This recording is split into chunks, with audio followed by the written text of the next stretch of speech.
Receptionist humiliates Keanu Reeves. Unaware he owns the hotel. It was a cool autumn evening in late October 2019 when Keanu Reeves stepped into the lobby of an upscale boutique hotel in Los Angeles. Dressed in his signature understated style, a black blazer and jeans, he appeared to be just another traveler seeking refuge after a long day. What no one in the lobby realized was that this unassuming man wasn't merely a guest. He was the secret owner of the entire hotel, a passion project he had envisioned as a haven of warmth and hospitality. But that night, the reception he received was anything but welcoming. "Excuse me, sir," snapped Amanda, the sharp-tongued receptionist in her early 30s. "Do you even have a reservation? We don't just let anyone wander in here, you know." Keanu raised an eyebrow, his calm expression masking his surprise. "Actually, I do," he replied softly, pulling out his phone to show the confirmation email. Amanda rolled her eyes, muttering under her breath loud enough for nearby guests to hear. "People like you think you can just waltz into places like this. This isn't some budget motel." A few guests glanced over, sensing the tension. Keanu remained composed, though a flicker of hurt crossed his face. He handed over his phone, but Amanda barely glanced at it before continuing her tirade. "This isn't the kind of place you book on a whim," she said coldly. "We cater to an elite clientele, celebrities, CEOs, people who can actually afford it. Maybe try somewhere else." Across the lobby, a young couple, Emily and David, sat by the fireplace celebrating their anniversary. They couldn't help but overhear the exchange. "Isn't that Keanu Reeves?" Emily whispered. David squinted. "It can't be. What would he be doing here?" Meanwhile, Amanda continued to berate Keanu, oblivious to the discomfort spreading through the room. "Listen," she said with a condescending sigh. "We have a reputation to uphold. If you can't afford this place, there's a motel down the street." Keanu finally spoke, his voice steady but firm. "Is this how you treat all your guests?" Amanda smirked. "Only the ones who don't belong." Just as she reached for the phone to call security, a voice interrupted her. "Amanda!" It was James, the hotel manager, his face pale as he spotted Keanu. "What are you doing?" Amanda turned, confused. "I'm handling a situation," she replied, gesturing dismissively toward Keanu. James hurried over, his voice trembling. "That's not just a guest. That's Mr. Reeves. He owns this hotel." The room fell silent. Amanda's face drained of color as the weight of James's words sank in. Keanu, however, remained calm. He didn't need to say anything. The truth spoke for itself. Emily and David exchanged stunned glances.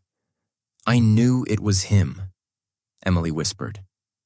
As Amanda stammered an apology, Keanu did something unexpected.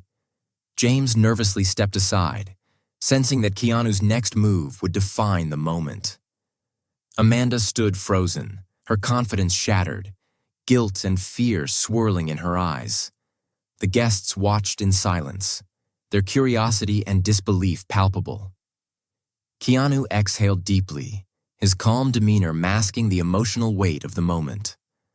"I believe in kindness," he said quietly, looking Amanda directly in the eyes. "It's the foundation of everything we built here. Everyone deserves respect, no matter where they come from or how they look." Amanda's lips trembled as tears welled up. "Mr. Reeves, I'm so sorry," she choked out. Keanu didn't reply immediately. Instead, he glanced around the room, meeting the gazes of the guests. His eyes softened as they landed on Emily and David, their expressions filled with admiration. "I wasn't always someone who could afford a place like this," Keanu said, his voice raw with emotion. "There was a time when I didn't know where my next meal would come from, let alone where I'd sleep. That's why I wanted this hotel to be different. A place where everyone feels welcome, no matter what." Emily and David exchanged glances, their hearts aching for him. They had read about Keanu's struggles, the loss of his girlfriend, Jennifer Syme, and their unborn child, the death of his best friend, River Phoenix, his sister's battle with leukemia. But hearing him speak with such vulnerability was something else entirely. Amanda broke down, her tears flowing freely. I don't know what came over me. I let my pride and prejudice cloud my judgment. Please forgive me. Keanu nodded but didn't immediately offer forgiveness. Words are easy. Actions matter more. How you treat people when no one's watching is what defines you. James stepped forward, his expression a mix of shame and determination. Mr. Reeves, I take full responsibility for what happened tonight. This isn't what we stand for. I promise you, changes will be made. Keanu gave him a small nod but kept his focus on Amanda. The world needs more kindness, he said softly. And it starts with us.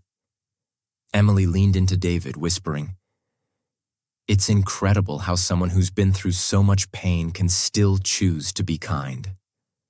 As Keanu prepared to leave, a young boy approached him hesitantly, holding his mother's hand. Mr. Reeves, the boy said, his voice trembling. My dad used to watch your movies with me before he went to heaven. He always said you were the nicest person in Hollywood. I think he was right. Tears filled Keanu's eyes as the boy handed him a crumpled drawing of a superhero with the words, To Mr. Reeves, the real superhero. The lobby fell silent, this time out of awe. Keanu knelt down and pulled the boy into a gentle hug. Your dad must have been an amazing person, he said softly. Thank you for sharing this with me. It means more than you know. Emily and David wiped their tears, their anniversary now etched with a story they'd never forget. A story of humility, forgiveness, and the enduring power of kindness. As Keanu stood to leave, he turned back to the guests, his voice calm but resolute. This place isn't about luxury or status. It's about people. Let's never forget that.